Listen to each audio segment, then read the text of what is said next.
Hello students, welcome back in MSMC classes Ara, and this is second lecture of set theory for class 11th। ये 11th class के set theory का second number lecture है।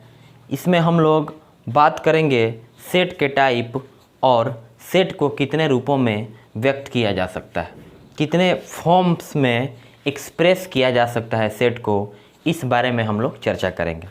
ये second number lecture है आपका, और आप ध्यान दीजिएगा कि हम पिछले वीडियो में चर्चा किए होंगे कि every collection is not a set.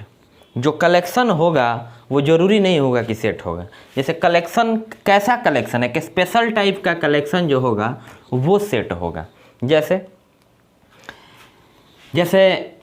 बताए थे वॉवेल्स का कलेक्शन, तो ए ई आई ओ यू, ये किसी भी पर्सन से पूछो, किसी भी व्यक्ति से पूछो, चाहे वो इंडिया का हो या किसी अदर कंट्री का हो, तो वो यही बताएगा कि ये वोवेल्स ऑफ इंग्लिश अल्फ़ाबेट हैं, ए ई आई ओ यू।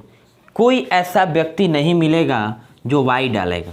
मीन्स ये कलेक्शन जो है सबके अकॉर्डिंग सेम है। जब सबके अकॉर्डिंग सेम है तो ये कलेक्शन सेट हुआ। Most talented batsman in world, बल्लेबाजों का संग्रह, collection of most talented batsman in world. तो पूरे वर्ल्ड में मोस्ट टैलेंटेड बैट्समैन कैसे, मान लीजिए 10 लिखना होगा, तो 10 अगर इंडिया के बच्चा से पूछा जाएगा तो हो सकता है वो सारा इंडिया का लिखे। अगर पाकिस्तान के बच्चे से पूछा जाए तो हो सकता है सभी पाकिस्तान के टीम का लिखे। तो वो कलेक्शन जो है सबके अकॉर्डिंग तो सेम नहीं होगा। या इंडिया में छोड़ो ना, तुम 2-4 लोग मिल करके, 4 लोग अपने अलग अलग छुपा कर कॉपी पे लिखो 10 ऐसे बैट्समैन का जो आपके अकॉर्डिंग बहुत मोस्ट टैलेंटेड है, अच्छा खेलता हो, अच्छा बैटिंग करता हो, तो क्या सब मिल जाएगा? सबका जो नाम होगा, 10 कलेक्शंस होंगे, वो नहीं मिल पाएंगे। तो इसका मतलब ये हुआ कि वो सेट नहीं होगा। ठीक है,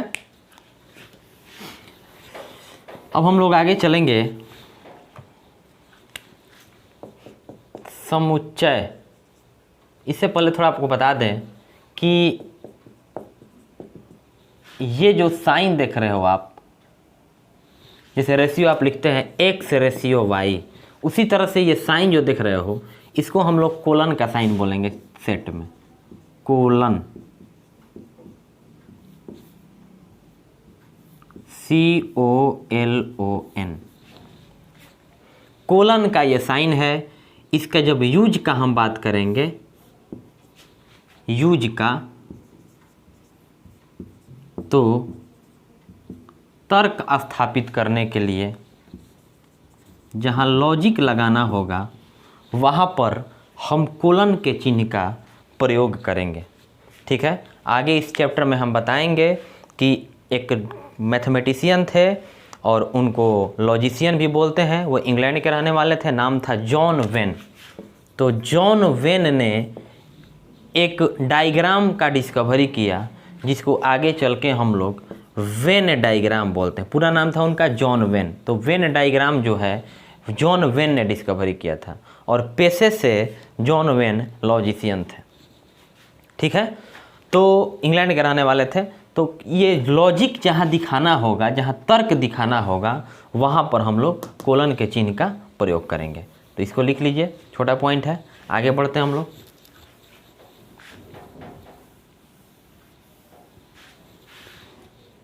समुच्चय को 2 रूपों में व्यक्त किया जाता है। ठीक है, समुच्चय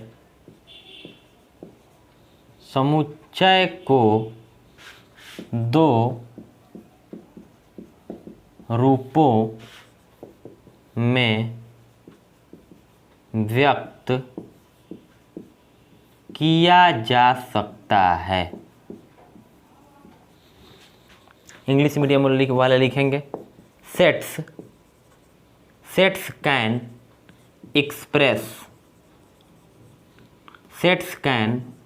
एक्सप्रेस इन 2, TW वाला 2, sets can express in 2 forms. Sets can express in 2 forms. समुच्चय को दो रूपों में व्यक्त किया जा सकता है।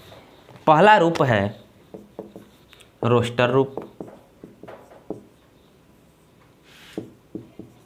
रोस्टर रूप जिसको रोस्टर फॉर्म बोलते हैं। And second form is that set builder form, समुच्चय निर्माण रूप।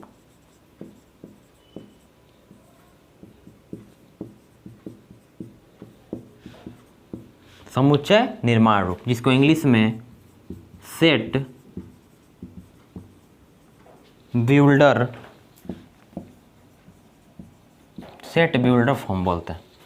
तो समुच्चय क्या है आप समझ चुके हैं, एक ऐसा कलेक्शन जो सबके अकॉर्डिंग सेम हो। तो डिफिनीशन पिछले वीडियो में हम लेक्चर नंबर 1 में लिखवाए होंगे कि set is a collection of objects, elements and members which distinct and well defined. समुच्चय जो है वस्तुओं, अवयवों और सदस्यों का एक ऐसा संग्रह है जो भिन्न प्रकार से, मतलब डिस्टिंक्ट, अलग प्रकार से सुनिश्चित परिभाषित हो। ठीक है। अब जो समुच्चय होगा उसको दो रूपों में व्यक्त किया जा सकता है, रोस्टर रूप, समुच्चय निर्माण रूप। जैसे एग्जाम्पल के तौर पे जैसे हम लिखते हैं यहाँ पर, कैसे पहचानेंगे। फर्स्ट ऑफ ऑल आपका क्वेश्चन ये होना चाहिए कि सर रिकॉग्नाइजेशन क्या होगा, कैसे हम पहचानेंगे कि गिवन सेट रोस्टर फॉर्म में है कि given set set builder form में है। तो ये ध्यान रखना, हम सेट्स का वेल डिफिनीशन लिखवाएंगे अभी, लेकिन बशर्ते आप ये याद रखोगे जिसमें कोलन का साइन आ जाएगा। कोलन का साइन अगर यूज कर देंगे तो उसको समुच्चय निर्माण रूप में बोलेंगे, यह तर्क स्थापित करता है। और अगर कोलन का चिन्ह नहीं रहता है तो वो रोस्टर रूप में होगा। बाकी हम एक्सप्रेस करके बताएंगे, नोट में पॉइंट लिखिए। तो यदि समुच्चय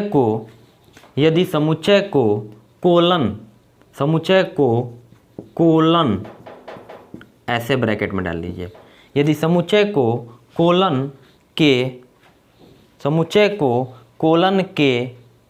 चिन्ह को यूज करके, समुच्चय को कोलन के चिन्ह का प्रयोग करके व्यक्त किया जाता है तो वह समुच्चय निर्माण रूप कहलाता है। यदि समुच्चय को कोलन के चिन्ह का प्रयोग करके व्यक्त किया जाता है या लिखा जाता है तो वो समुच्चय निर्माण रूप होगा। एंड फर्स्ट पॉइंट ये हो गया। सेकंड पॉइंट में आप लोग क्या बोले, कोलन का साइन अगर यूज करोगे तो उसमें समुच्चय निर्माण रूप कहलाएगा। यदि समुच्चय को व्यक्त करते समय कोलन का चिन्ह नहीं दिया जाए तो वह रोस्टर रूप। हालांकि रोस्टर रूप का पहचान हम बताएंगे क्या होता है, लेकिन बेसिकली ये ट्रिक हो गया एक पहचानने का कि कोलन का चिन्ह अगर दिख गया तो वो समुच्चय निर्माण रूप होगा, कोलन का चिन्ह नहीं दिखेगा रोस्टर रूप होगा। ठीक है। तो लिख सकते हो रोस्टर रूप में कोलन के चिन्ह का प्रयोग नहीं किया जाता है। इस तरह से हम लोग लिख सकते हैं। The sign of colon is used in set builder form and the sign of colon don't use in roster form। तो यहाँ के बाद हम आगे चलते हैं। तो फर्स्ट ऑफ ऑल हमारा ये क्वेश्चन होगा कि जैसे एग्जाम्पल एक पहले देते रहे आपको कि जैसे मान लीजिए कोई बोलेगा a इज इक्वल टू 1 2 3 4 ... तो आप देख रहे हैं कि ये तो नंबर ऑफ काउंटिंग है ना, ये तो नेचुरल नंबर है। ये जो आपको दिख रहा है ये तो प्राकृत संख्या है, गिनती की संख्याएं हैं 1 2 3 4 ... आगे चलेगा अगर, तो ये तो गिनती की संख्या होगी। तो ये तो प्राकृत संख्या का समुच्चय है। ठीक है। अब इसको अगर आप लिखने चाहेंगे ए ही नाम रहेगा इस फॉर्म में। अब देखो तो ये जो x सच डैट x एक प्राकृत संख्या है, x सच डैट x एक प्राकृत संख्या है। a इज इक्वल टू 1 2 3 4 ... लिखे हैं, यहाँ पर लिखे हैं। बोलने का तरीका समझोगे, इसको कैसे बोलेंगे। x इंग्लिश मीडियम में लिखना होगा अगर तो बोलेंगे इसको a is equal to x such that x is a natural number. ठीक है। यहाँ पर ये दोनों सेम चीज़ है, ये हिंदी के लिए है, ये अंग्रेजी के लिए है, ठीक है। a is equal to 1 2 3 4 dot dot dot, ये प्राकृत संख्या को सूचित कर रहा है। अब आप बताइए क्या इसमें कोलन का चिन्ह लगा है? तो बोलोगे नो सर, कोलन का चिन्ह कहाँ लगा है। अभी हम क्या बताएं, जहाँ कोलन का चिन्ह प्रयोग नहीं किया जाएगा उसको रोस्टर बोलेंगे। तो ये जो फॉर्म हो गया आपका रोस्टर फॉर्म हो गया, रोस्टर रूप हो गया।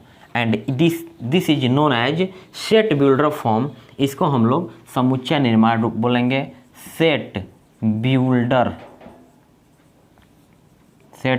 फॉर्म समुच्चय निर्माण रूप हुआ।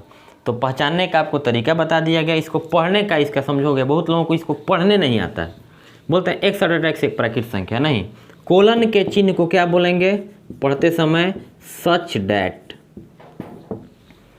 कोलन के चिन्ह को क्या बोलेंगे? Such that. और जहाँ सच डैट का प्रयोग होता है वहाँ हम तर्क देते हैं, ठीक है। एक्स सच डैट बोल के रुक जाना है, फॉर फ्यू सेकेंड, मतलब 1 सेकेंड के लिए स्टॉप हो जाना है। एक्स सच डैट, रुक गए। एक्स एक प्राकृत संख्या, यहाँ से लेके यहाँ तक लगातार पढ़ना है। ये बोलने का तरीका सीखोगे। बहुत लोग को प्रोनाउंसिएशन नहीं आता है, बोलने का उच्चारण नहीं आता है, रीड करने नहीं आता है क्या लिखा गया है। तो ध्यान दोगे, एक्स सच डैट, एक्स एक प्राकृत संख्या ऐसे नहीं, एक्स सच डैट स्टॉप करेंगे 1 सेकेंड के लिए, तब बोलेंगे यहाँ से लेकर लगातार, सांस नहीं तोड़ना है। एक्स एक प्राकृत संख्या है। इंग्लिश में X such that X is a natural number, X is unnatural number, इस तरह से रीड करना है इसको लिख लीजिए। I hope you understand how to recognise the roster form and set builder form. कैसे रिकॉग्नाइजेशन होगा, क्या पहचान है। तो अगर 1 2 3 4 डॉट डॉट डॉट रहेगा, इसमें कोलन का चिन्ह नहीं है तो ये रोस्टर रूप हुआ, कोलन का चिन्ह यूज कर देंगे, समुच्चय निर्माण रूप हो गया, ठीक है। तो आगे आप एक्सरसाइज में अपने प्रश्नों को देख करके अनुमान लगा सकते हैं कि कौन सा सेट बिल्डर फॉर्म है, समुच्चय निर्माण रूप है, and which is roster form, कौन सा रोस्टर फॉर्म है। इसको लिख लो, स्क्रीनशॉट ले लोगे अगर हम डायरेक्टली मिटा देंगे कभी। तो आगे चलते हैं, कुछ रूल्स लिखवा रहे हैं आपको।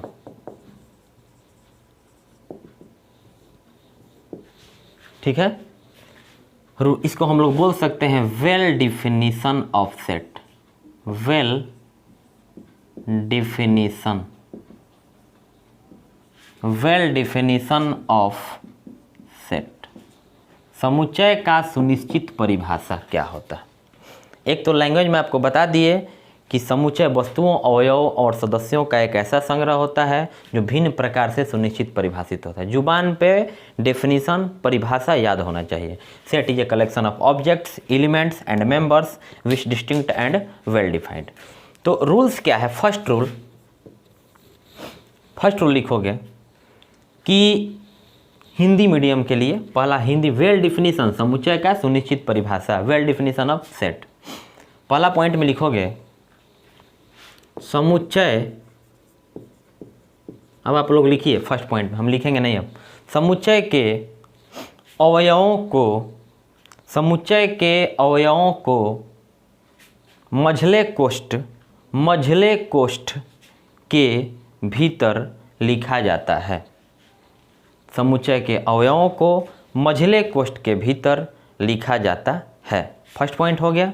इंग्लिश मीडियम वाले फर्स्ट पॉइंट लिखेंगे The elements of set are right in middle bracket, इस ब्रैकेट के अंदर। ठीक है।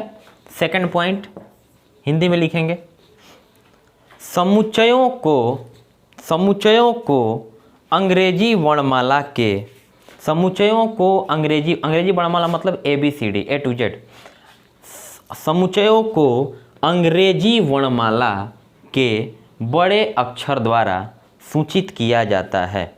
समुच्चय को अंग्रेजी वर्णमाला के बड़े अक्षर से सूचित किया जाता है। इंग्लिश मीडियम वाले लिखेंगे sets are represented by capital letter of English alphabet.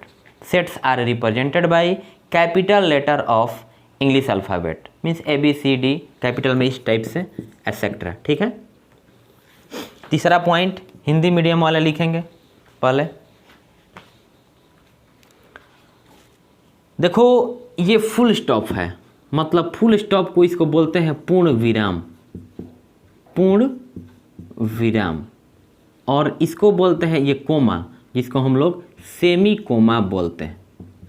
Semi coma full name ये होता है सेमी कोमा। जैसे यहाँ पर लिखते हो 2,3, तो इसको सेमी कोमा बोला जाता है। ठीक है, सेमी कोमा का मतलब होता है अर्ध विराम। सेमी कोमा का मतलब क्या होता है? अर्ध विराम। तीसरा पॉइंट में लिखिएगा, समुच्चय के दो क्रमागत अवयवों के बीच, समुच्चय के दो क्रमागत अवयवों के बीच अर्ध विराम सेमी कोमा, समुच्चय के दो क्रमागत अवयवों के बीच अर्ध विराम सेमी कोमा का चिन्ह दिया जाता है। ठीक है, इंग्लिश मीडियम वाले लिखेंगे, a semicolon, a semicolon is given between two consecutive elements of set. ठीक है, 2 consecutive elements of set, set के दो क्रमागत अवयवों के बीच सेमी कोमा दिया जाता है, मतलब इस टाइप से साइन देंगे। 4th नंबर, 4था नंबर हिंदी मीडियम वाले लिखेंगे, समुच्चय के अवयवों को दोहराया नहीं जाता है। समुच्चय के अवयवों को दोहराया नहीं जाता है, मीन्स ये कि अगर आप लिखते हैं 2,3,2,3,1 तो ये सेट नहीं हुआ, ये गलत हो जाएगा, क्योंकि एक एलिमेंट एक से अधिक बार नहीं यूज किया जाएगा, नहीं लिखा जाएगा। क्या लिखे? समुच्चय के 4th पॉइंट में, समुच्चय के अवयवों को दोहराया नहीं जाता है। इंग्लिश मीडियम वाले लिखेंगे, the elements of a set can not be repeated. The elements of a set can not be repeated, मतलब समुच्चय के अवयवों को दोहराया नहीं जा सकता है। ठीक है, 5th point, 5th point, generally, English medium में लिखिएगा, generally the elements of a set, generally the elements of a set are given by a small letter of English alphabet, मतलब एलिमेंट का मतलब अंदर वाले को एलिमेंट बोलेंगे। तो जैसे ए ई खुद से लिखना होगा तो जनरली स्मॉल दिया जाता है, बुक में दिया है, क्वेश्चन में कैपिटल दिया है, कोई दिक्कत नहीं है, लेकिन खुद से लिखना होगा स्मॉल लेटर से इंडिकेट करेंगे। हिंदी में लिखेंगे, सामान्यतः समुच्चय के अवयवों को अंग्रेजी वर्णमाला के छोटे अक्षर द्वारा दर्शाया जाता है। सामान्यतः समुच्चय के अवयवों को अंग्रेजी वर्णमाला के छोटे अक्षर द्वारा दर्शाया जाता है। ठीक है, और ध्यान रहे हम आगे पढ़ाएंगे 3 डॉट के बारे में, इतना ही रहने दीजिए, अभी समझिएगा। जैसे हम कोई सेट लिख रहे हैं, ये वेल डिफिनीशन था, क्या बताया गया, एक बार जो अपने कॉपी में लिखे उसको मैच करवा लीजिए कि मैच कर रहा है कि नहीं। फर्स्ट पहला है कि समुच्चय के अवयवों को मझले कोष्ठ के भीतर लिखा जाता है। समुच्चय के अवयवों को मझले कोष्ठ के भीतर लिखा जाता है। जैसे मान लीजिए समुच्चय भी लिख रहे हैं, भी, और भी इज इक्वल टू लिख रहे हैं AEIOU। ठीक है, अब पहला वर्किंग रूल जो बताया आपको, पहला रूल जो बताया सेट का वेल डिफिनीशन बताया, वो क्या बोल रहा है कि समुच्चय के अवयवों को, देखिए 1 2 3 4 5, ये पांचों को अवयव बोलेंगे या सदस्य बोलेंगे, मेंबर बोलेंगे या एलिमेंट बोलेंगे, या सेट के भाषा में इसको वस्तु भी बोल सकते हैं। ठीक है, तो 5 यहाँ पर एलिमेंट हैं, ये समुच्चय के सदस्य हुए। क्या ये पांचों सदस्य मझले कोष्ठ के भीतर लिखे गए हैं? अगर आप इसको लिखते हैं इस तरह से AEIOU तो ये गलत हो जाएगा। मतलब पहला रूल बोल रहा है, पहला नियम बोल रहा है, the elements of a set are write in middle bracket, मतलब कर्ली ब्रैकेट के अंदर मझले कोष्ठ के भीतर लिखा जाता है। दूसरा रूल क्या बोल रहा है? कोई भी रूल, सेकेंड रूल बोल रहा है कि सेट को अंग्रेजी वर्णमाला के बड़े अक्षर द्वारा, बड़ा लिखना है भी, बड़ा अक्षर द्वारा सूचित किया जाता है। अगर किसी सेट को एल बोलते हो तो ये गलत हो जाएगा, बड़ा ए बोलेंगे, बी नहीं बोलोगे, बड़ा बी बोलोगे। बाहर ये सेट के 5 अवयव हुए AEIOU, लेकिन इसका नाम अकेले हुआ समुच्चय भी, इसको बोलेंगे सेट भी। सेट भी हैविंग 5 एलिमेंट्स, समुच्चय भी जो है, समुच्चय भी 5 अवयव रखा है, ठीक है। अब इसके बाद अगला रूल क्या बोल रहा है, सेमी कोमा लगातार 2, जैसे ए ई लगातार हो गया तो इसके बीच में सेमी कोमा, ई आई लगातार हो गया इसके बीच में सेमी कोमा है, आई ओ लगातार हो गया इसके बीच में सेमी कोमा है, ओ यू लगातार हो गया इसके बीच में सेमी कोमा है। कंसेक्यूटिव का मतलब लगातार होता है, 2 लगातार अवयवों के बीच, क्रमागत अवयवों के बीच सेमी कोमा मतलब अर्धविराम का चिन्ह दिया गया है। अगला नियम क्या कर रहा है, सामान्यतः अंग्रेजी वर्णमाला के छोटे अक्षर द्वारा समुच्चय के अवयवों को दर्शाया जाता है। ये अगर बुक में दिया रहेगा, बड़ा से भी दिया रहेगा, कोई दिक्कत नहीं है, लेकिन खुद से लिखना होगा, छोटा लिखेंगे, ठीक है। नेक्स्ट रूल क्या बोल रहा है, the elements of a set can not be repeated, मतलब समुच्चय के अवयवों को दोहराया नहीं जा सकता है। ये 5 रूल याद रखोगे, दोहराया नहीं जा सकता है, इसका मतलब ये हुआ कि ए, ऐसे लिखोगे ए ई ए आई ओ यू आई, इसमें मिला जुला के 5 ही हैं, लेकिन ए 2 बार है, आई ओ 2 बार है, यू 2 बार है, आई 2 बार है, तो ये समुच्चय गलत हो जाएगा। मतलब समुच्चय के अवयवों को दोहराया नहीं जाता है। एक बार और रिपीट कर रहे हैं, बड़ा लेटर से इंडिकेट करेंगे, एलिमेंट को छोटा लेटर से इंडिकेट करेंगे, करली ब्रैकेट मझले कोष्ठ के भीतर रखा जाएगा, दोहराया नहीं जाएगा, सेमी कोमा अर्धविराम लगातार 2 अवयवों के बीच देना है, ठीक है। तो इतना आशा करते हैं आप समझ चुके हैं। आगे हम लोग पढ़ेंगे types of set, types of set, समुच्चय के प्रकार,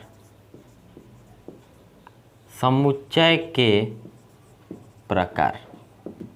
थोड़ा ध्यान रहे, हम क्या क्या पढ़ा दिए। What is set, set is a collection of objects, elements, members which distinct and well defined. समुच्चय वस्तुओं, अवयवों और सदस्यों का एक ऐसा संग्रह होता है जो भिन्न प्रकार से सुनिश्चित परिभाषित होता है। एग्जाम्पल दिया गया होगा, जो कलेक्शन सबके अनुसार सेम होगा वो समुच्चय होगा, डिफरेंट हो जाएगा समुच्चय नहीं होगा।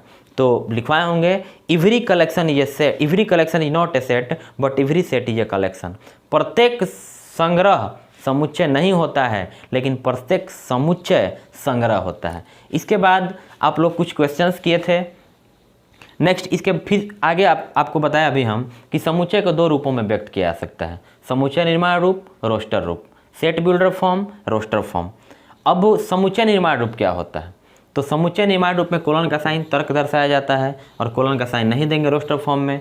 फिर आपको वेल डिफिनीशन बताया गया सेट का कि अवयव को रिपीट नहीं करना है, बड़ा अक्षर से सूचित करना है, भीतर वाला को सामान्यतः छोटा अक्षर से, लगातार 2 अवयवों के बीच सेमी कोमा देना है, एंड और क्या बताए थे, रिपीट नहीं करना है, और हो गया। तो इतना आप लोग स्टडी करके और क्लास में आकर के आप लोग अपना चेकआउट करवाइए कि इतना आप अपना कॉपी बनाए हैं कि नहीं। क्योंकि अगर आप प्रोबेबिलिटी 12th का या 11th का पढ़ते हैं या रिलेशन एंड फंक्शन पढ़ते हैं तो इसके लिए ये मोस्ट इम्पॉर्टेंट चैप्टर है, ठीक है। आशा करते हैं आपको जितना बात बताया गया समझ में आया। थैंक यू वेरी मच, मिलते हैं नेक्स्ट वीडियो में।